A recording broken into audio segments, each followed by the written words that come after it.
Okay, so where to start today? I have some new fabrics.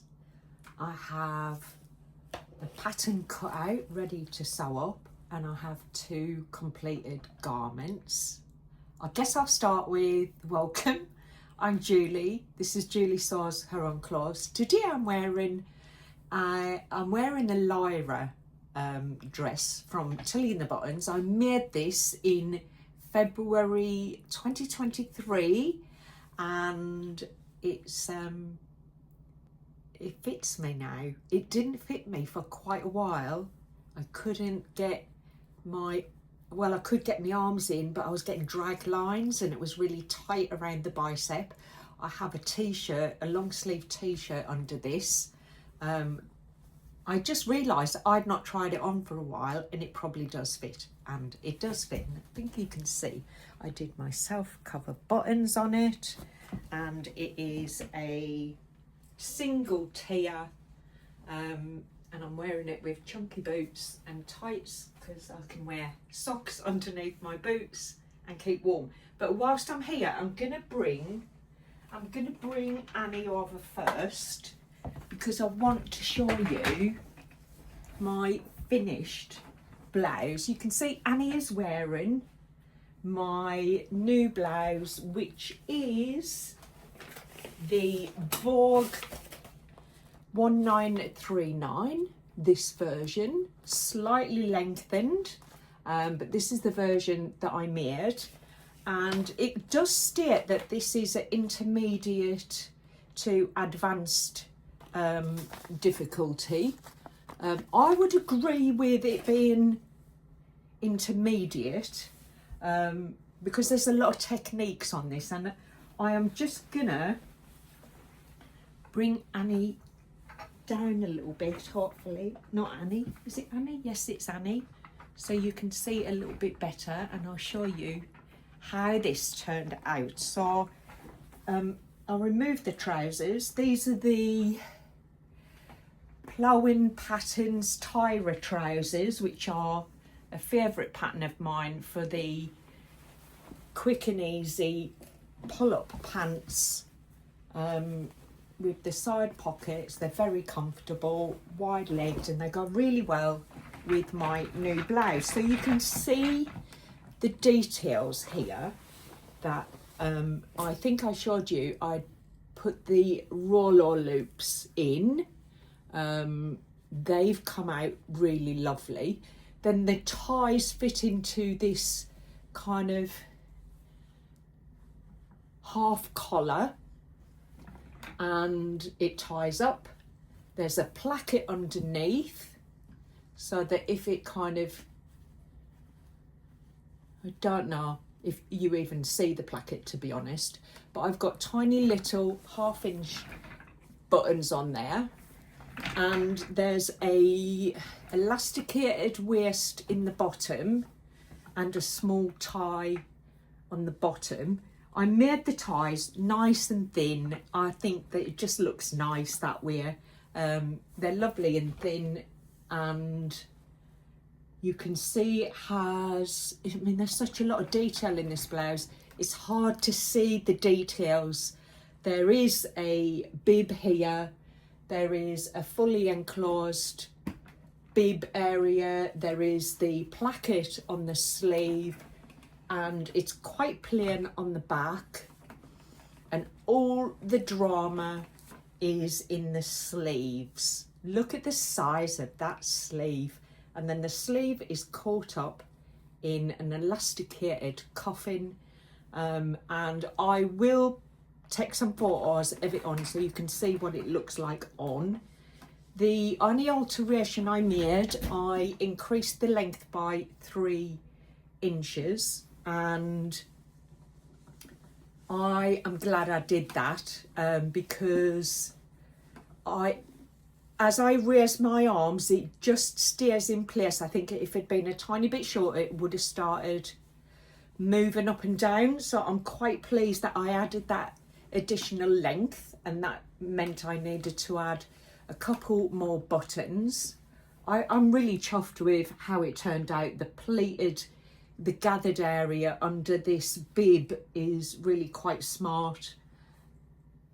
Just, it's a lovely make. However, I'm not sure this coloured fabric looks great on me, but now that it's finished, I definitely will wear it. I just love the blouse. The fabric was really lovely to work with. They are lovely colours. They just seem a little bit dark for my preference, but it turned out really well. It's lovely and neat on the inside, so if I was wearing it a bit more open and it was exposed, it's nice and neat on the inside.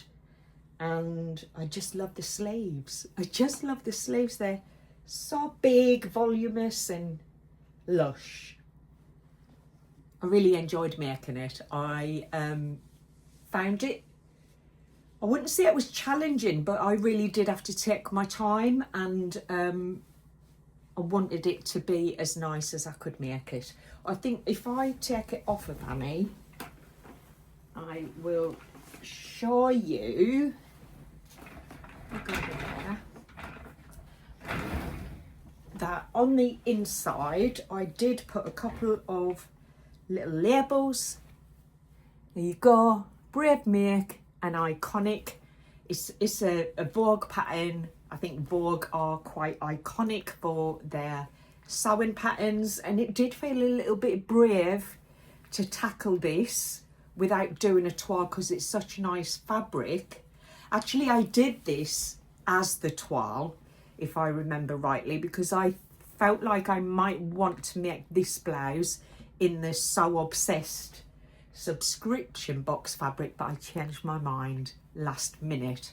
Whilst I really love this style, I felt like I needed to get through my stash and start looking at those patterns that have been in my stash for a really long time that I've avoided, and they are big four patterns that I've been avoiding, but tackling that gave me the confidence to look through, and I came across this pattern.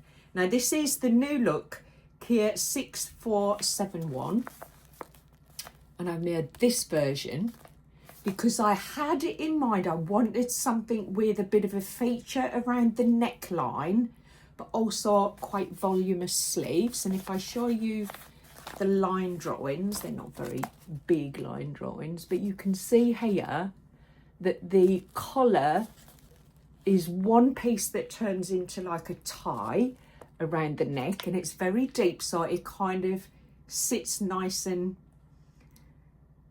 it falls over, but it's not a standing collar. And look at the sleeves, and it's also quite a long length, so there's plenty of room to tuck it in. So this is the pattern that I chose for my my gorgeous tiger fabric. So I'm going to bring it off. I think this fabric looks so good with these trousers. I mean, the trousers are creased because I wore them the other day, and I've just kind of put them on Gertie so I could show you some of the detail on this blouse.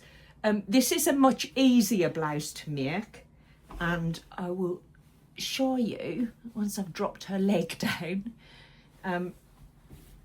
So Gertie is wearing my latest make. It's a raglan sleeve top. It has a pleat in the shoulder that stops at the curve of the shoulder and creates a lovely shape. It has gathering under the collar at the front, and it has gathering at the collar at the back, and then it's just straight. The reason I chose this, I felt it was less fussy than the Vogue pattern and would just let the fabric do all of the work, but I think it's got a really lovely feature here with the collar that you then fasten, turn it over, and it becomes the tie. Now this tie is quite long, it's all connected on one piece, and there is a slit in the side which I'm assuming is put on there so you can get it off and on, but actually it just gaped and I didn't really see the point in it. I will confess I've not tried it on yet. I'm assuming I can get that off my head because I can get it off well, Annie's got, she hasn't got a head, has she? But I'm pretty sure I can get my head through that gap. And I'm going to try it on when I've finished this video. But the sleeves are beautiful. They are also gathered into, they're not elasticated, but they're gathered into a cuff. And it just is a simple, easy make. The collar and tie is cut on the bias. The only thing about that is I felt like there was a lot of fabric waste.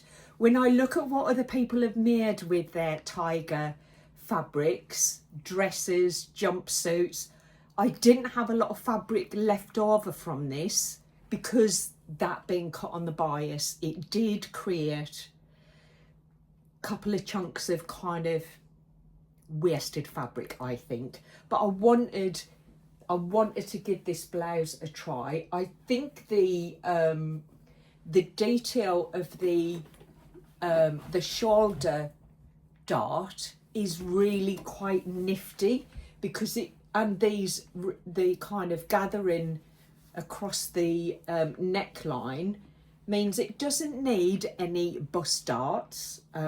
It just, I think for this kind of flowy, is it a viscose?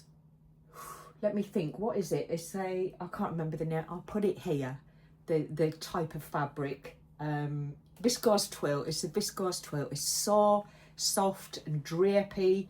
I have to say it doesn't crease all that easy either, which I think that's the viscose content in the fabric.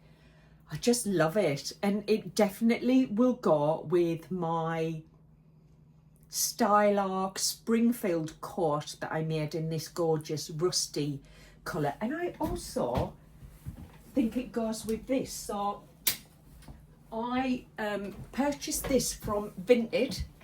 It is a really lovely little bag, and I just think it goes so nice. This was actually, it was Jen Leg from Jen Leg Saws.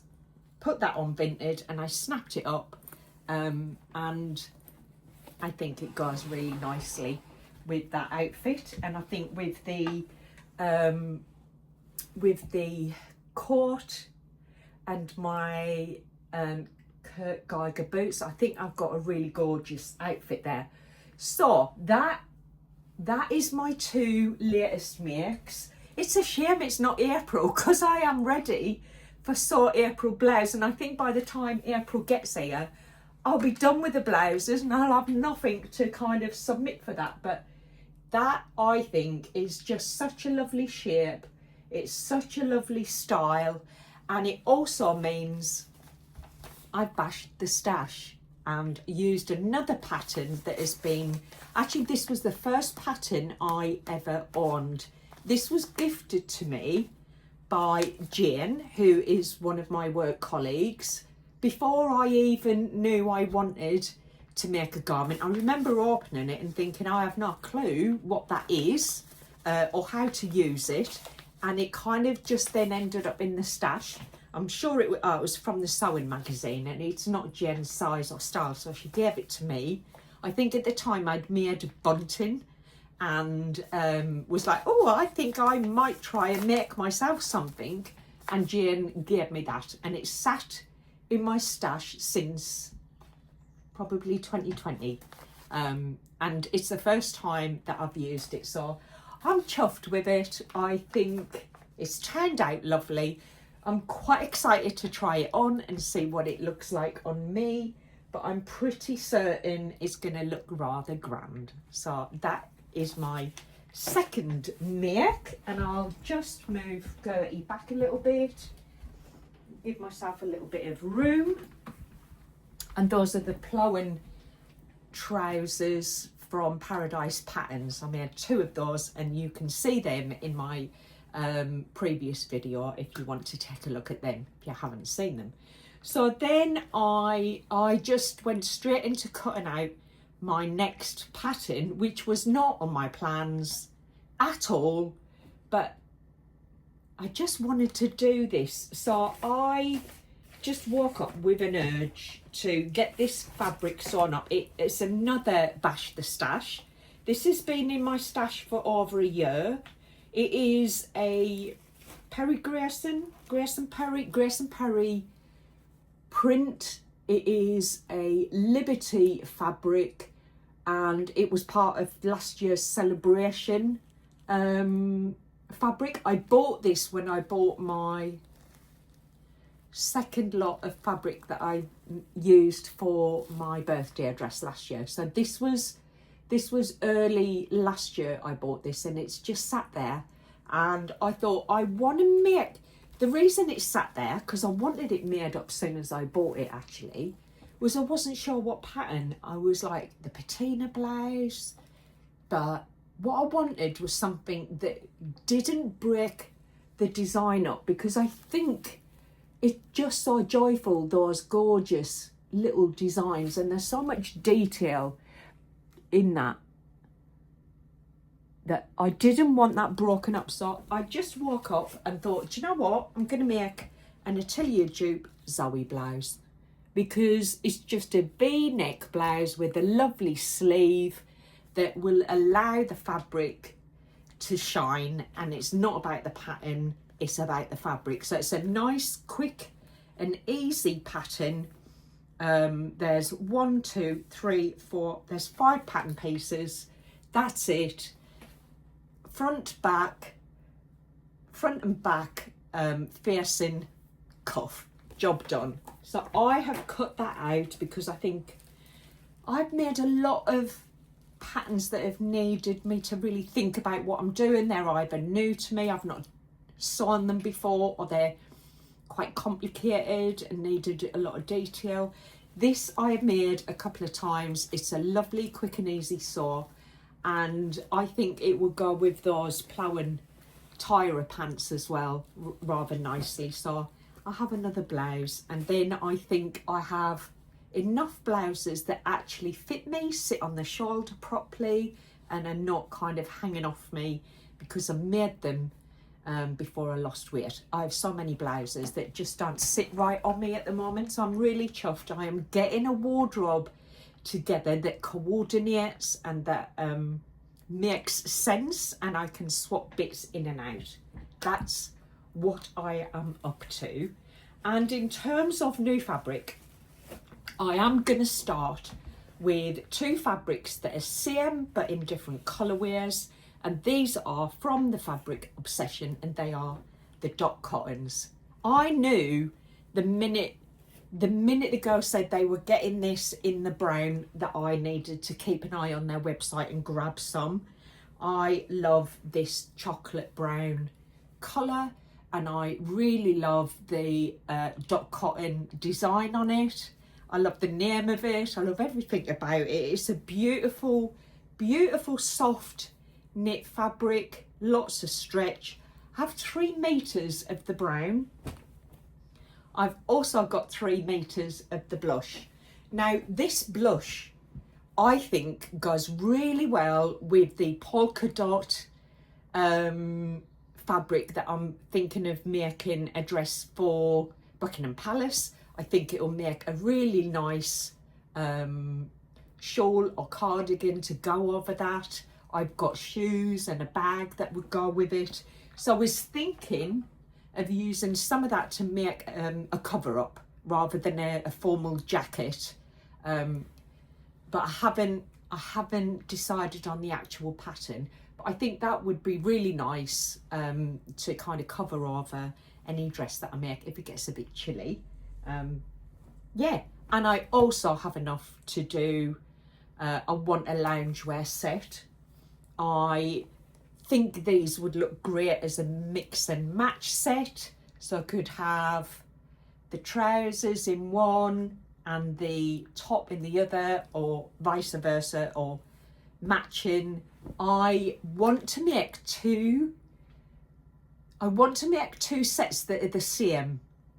So the LB pullover, I definitely want to make the LB pullover. It is my favourite go-to pattern for a nice simple styled top.